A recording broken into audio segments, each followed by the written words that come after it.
Sorry. Alam ko. Alam mo alin? Ha? Alam kong gwapo ako, so please wag mo na akong titigan. Alam ko rin, na gusto mo nang ihampas sa akin yung dala mong bag. Iba na talaga mga kabataan eh. Ang kapal ng mga magbuhat ng sariling bangko. Kala ko naman kapag nag-college na ako, pwede na ako magsuot ng kahit na ano. Ka-uniform pa rin pala. Init no? Pero at least we don't have to think kung ano yung pwede natin suotin araw-araw, di ba? Ah, Draven nga pala. Marketing irregular student. Okay, ano pangalan mo? Alam kong hindi mo ako titigilan base dyan sa mukha mo. Gladys, ayoko maging friends tayo. Ayoko. Sige, best friends na lang. Gladys! Masakit dyan mo? Lagi ka na lang kasing nakahawak dyan. Ito.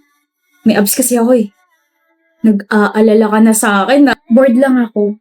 Lalambot din yung puso mo sa akin. Gladys! What is the meaning of this? Bakit di mo ko hintay?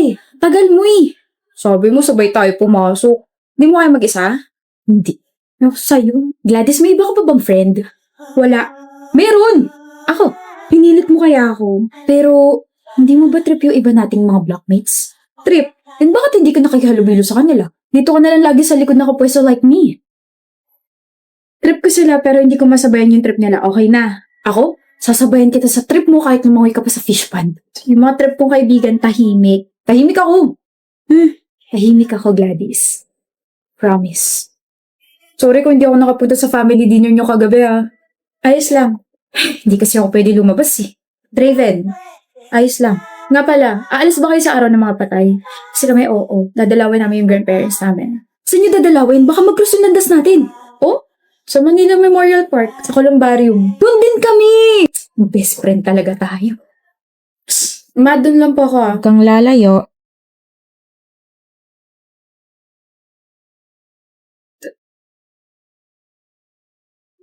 Draven Galvez. You know my brother? Oh? Brother? I'm sorry, I'm just surprised. First time kasi na may ibang tao lumapit sa vault niya. Draven Galvez? Draven Galvez, kilala mo ba siya? He doesn't have any friends, pero based from your reaction, parang kilalang kilala mo siya. Patay na siya. Huli ka na sa balita. Since last year pa, 2 saksak sa tiyan. He was murdered inside the campus. Gladys! Bakit nandito ka sa campus? Araw ng mga patay na. Bakit naka-uniform ka? Bakit? Totoo ba? Totoo bang patay ka na? Sorry, hindi ko sinabi. Naghihintay ako eh. Naghihintay? Naghihintay ako na may makita sa akin dito sa campus at madalaw ako ng taong yun sa vault ko. Yun yung huli kong kailangan gawin bago ako payagang makaalis dito sa school. Trip. I sometimes wonder bakit laging malungkot yung mga mata mo. Na kahit nangiti ka, natawa ka, hindi yun nawawala. Na parang nanghihingi ng tulong. Kaya pala palagi kang nakahawak sa tiyan mo. Kaya pala hindi ka man lang tinitignan ng ibang blockmates ko. Kaya pala parang may pumipigil sa aking hawakan ka. Kaya pala kapag nag-uusap tayo, people were giving me weird stares. Yun pala, patay ka na. Matagal na. Takot ka na ba sa akin? Hindi ako nagsisisi sa Draven. Masaya ako na nakilala kita. Hindi ba pwede dito ka na lang?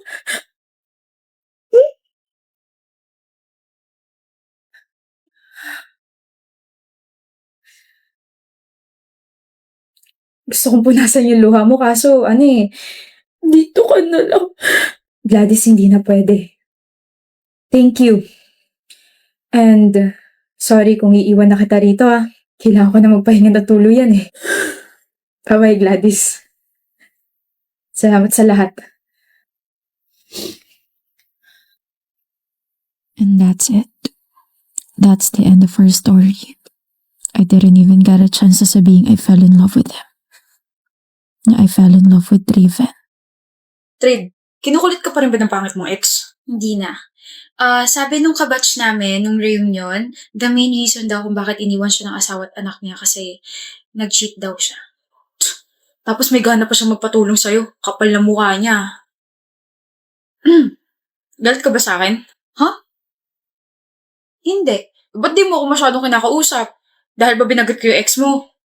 Hindi. Ano kasi, namamaga ang nguso mo. Chester naman eh. Eh bakit nga? Nahihiya ako. Ayan, okay na. Nahihiya saan? Sa akin? Bakit?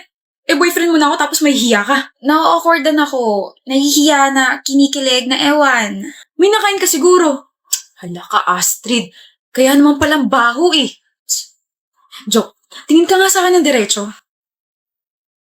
Uy, may pagtingin siya sa akin. Crush mo ba ako, miss? Sobra. Sabi ko na patay ka sa akin eh. Uy, ako lang to ah. Si Chester, yung kapitbahay mong napadaan tapos hinila ka tapos naging crush mo tapos ngayon boyfriend mo na. Ako lang to. Ako lang to, miss. I love you po. Huy, sabi ko I love you po. Ay. Napuwing ako. Chester. Mahal din kita, miss, kahit di kita kilala. Visit ka? Sino ka nga po ulit? Chester. Ikaw yung girlfriend ko, miss. Ganda mo naman. Pakis nga. Vincent, kinikilig ako. Sabi ko na nasi-CR ka eh. Okay ka lang? Ano masakit? Paa. Ayan na nga ba sinasabi ko eh. Kaka-cellphone mo yan.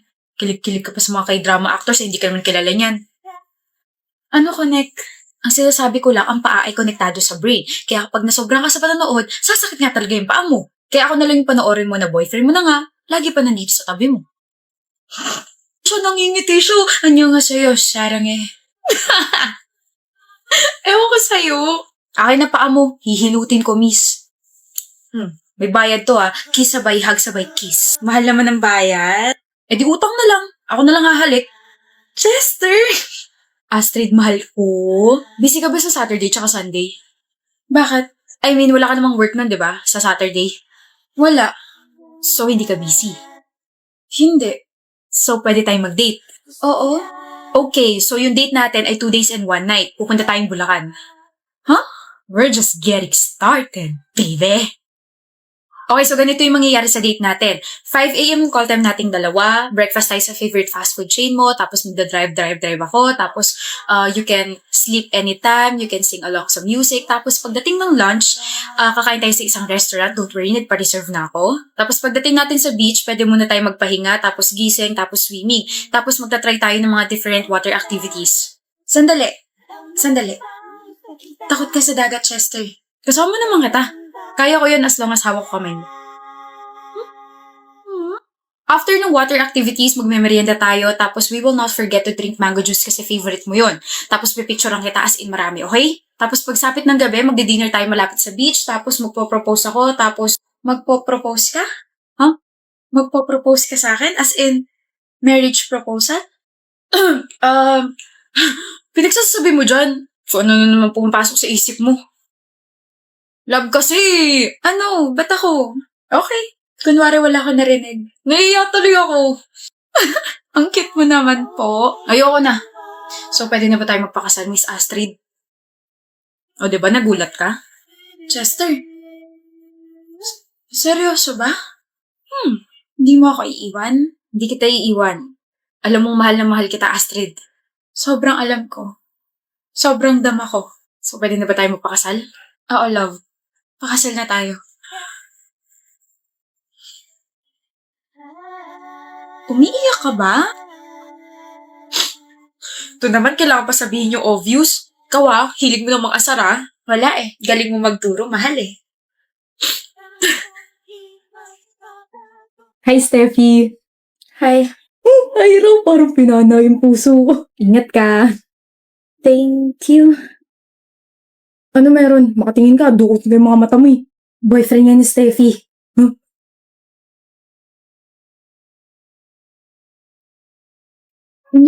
Iniwan ba naman ako? Excuse me. Ikaw sadya ako, Steffi. Pwede ka ba makausap? Tungkol? Pwede ba kitang ligawan? Huh? Gusto na kita simula nakita kita sa gym last year. As in, wow, sobrang ganda mo. May boyfriend ako. Meron? Oo, siya.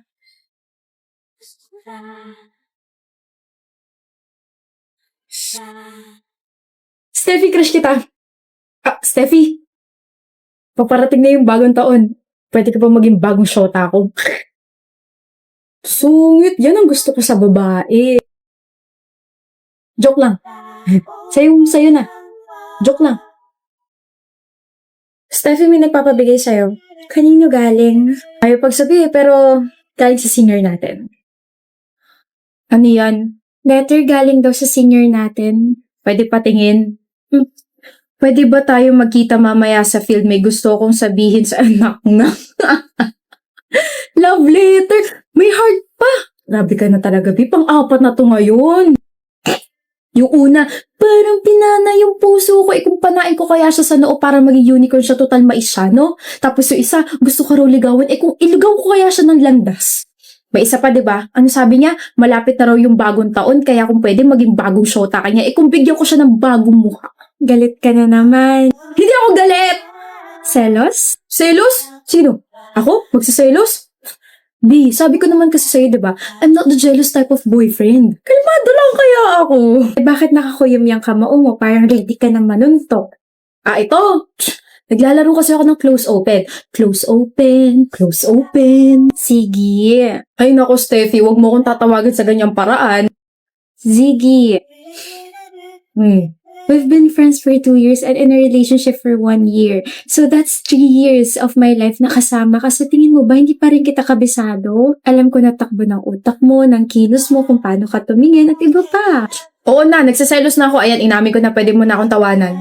Before pa tayo maging friends, crush na kita. And nung naging magkaibigan tayo, I was the happiest kasi malapit na ako sa crush ko, which is ikaw. And for 2 years, I was thinking if I should confess or not kasi baka masira yung friendship natin. And then one day, they asked for a sign na kapag nahuli kita nakatingin sa akin, di na kita pakakawalan. Tapos nahuli kita nakatingin sa akin, tapos umiwas ka, tapos grabe yung kaba ko kasi like, oh my gosh, I just caught my crush staring at me. Like, then sa mismong araw yun, di ba, umamin ako sa'yo? I like Ziggy. Sorry, Steph. It's fine. I still like you without your I like you too. Tapos, ang kalmado mo pa rin nung time na yun. Tapos, I waited for your answer for 2 months kasi confused ka pa sa feelings mo and then I decided na ligawan ka. That was epic. I also wanna talk to you. Ziggy, can I court you? No! Kaya ako gustong makausap ka kasi gusto ko ibigay sa itong bulaklak na to. Gusto rin kita, Steffi, and just stay beside me and I'll do the courting. Ziggy, you don't have to overthink about their confessions sa akin kasi you're the only one that matters to me. Your words, your actions, and you. Ikaw lang, baby. Visit? Kaya ngiti ka na. Ziggy na. Di na ako nagsaselos. Talaga? Ginigilig na ako. Puntahan pa rin natin kung sino yung nagbigay sa'yo nito. Sasama ako. Papakita ko kung sino ako sa buhay mo. I love you, Ziggy ko.